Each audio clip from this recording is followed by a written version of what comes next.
Welcome to the WHHI News. I'm Allie McNair in for Robin Zimmerman, and here's a look at your headlines.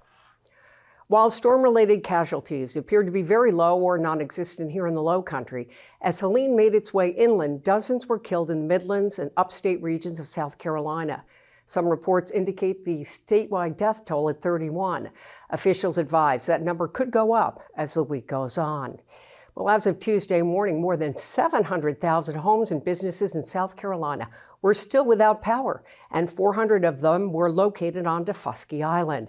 A Dominion Energy spokesperson says crews will be working to restore power into next week to the island. Helene caused damage to 16 towers that carry cables to deliver power to Daufuskie from Palmetto Bluff. State Representative Jeff Bradley tells the Post and Courier that fixing those towers isn't like sending a fleet of linemen to make repairs, but instead involves marine operations.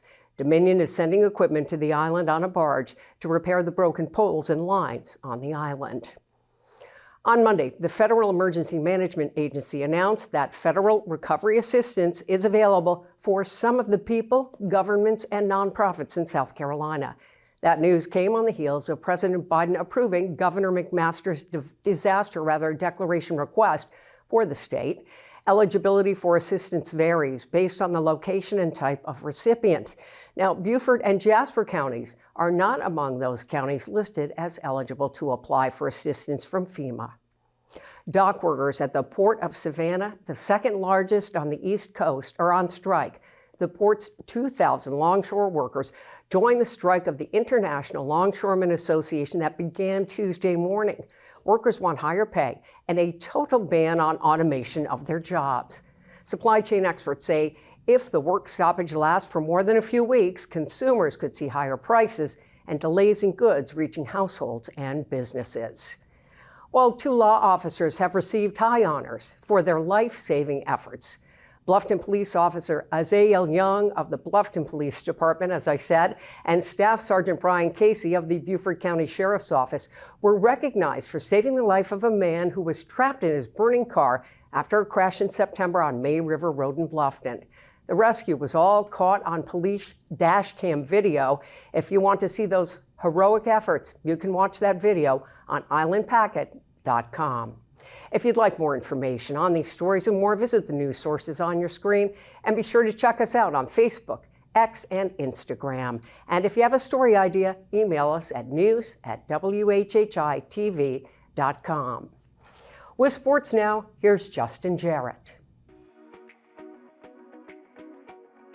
Hey, it's time for Last Night in the Loco on WHHI, powered by LocoSports.com. Been a weird week, huh? We planned on a full slate of high school football games Friday and ended up picking up the pieces from a storm that shook us a bit but devastated others. But we managed to sneak in 5 high school football games over a 6-day span among the chaos, including a big homecoming win for the Hilton Head Prep Dolphins under the Monday afternoon sun. Davis Cargill had a big game on the ground and threw a touchdown pass on a trick play, and he helped anchor an outstanding defensive effort from the Dolphins, who dominated Dillon Christian in a 29-8 win to improve to 2-2 and move into position to clinch a playoff spot with a win in any of their 3 remaining region games. Quarterback Wyatt Harmer joined us on Monday's Loco Sports Lowdown to break down the big win. Beaufort Academy and Patrick Henry both notched region wins on Friday. Nick Underwood rushed for a career-high 241 yards and 2 touchdowns, and Dietrich Schufert added 102 yards and a TD on the ground, along with a TD pass in Beaufort Academy's 39-20 win over Colleton Prep. And Michael Tucker Mathis rushed for 126 yards and 2 TDs and threw 2 TD passes to lead the Patriots to a 29-20 win at Faith Christian. Hilton Head Christian Academy couldn't slow down Pinewood Prep's Jeremiah Singleton, who rolled up 420 rushing yards and 3 TDs to lead the Panthers to a 60-20 rout in a key region showdown, and Colleton County couldn't keep up with Stratford in a 41-14 loss on Wednesday. We'll be back at it before you know it with another full slate of games on tap Friday. And if things go sideways again this week, we'll let you know what's happening around the Loco. For Loco Sports and WHHI, I'm Justin Jarrett. Until next time, go Loco.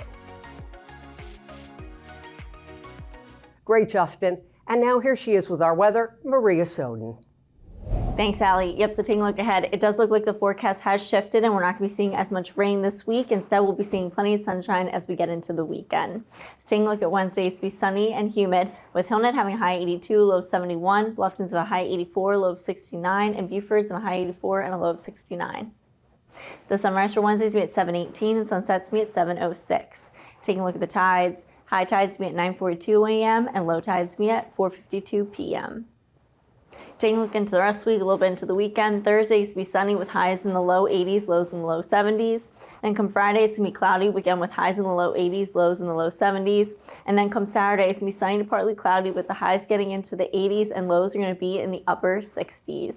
That's it for your Low Country Crawl Spaces weather. Let's head it back to the desk. Thanks so much, Maria. Coming up next, we're going to find out about local efforts to help those who were battered by Hurricane Helene. Don't go away.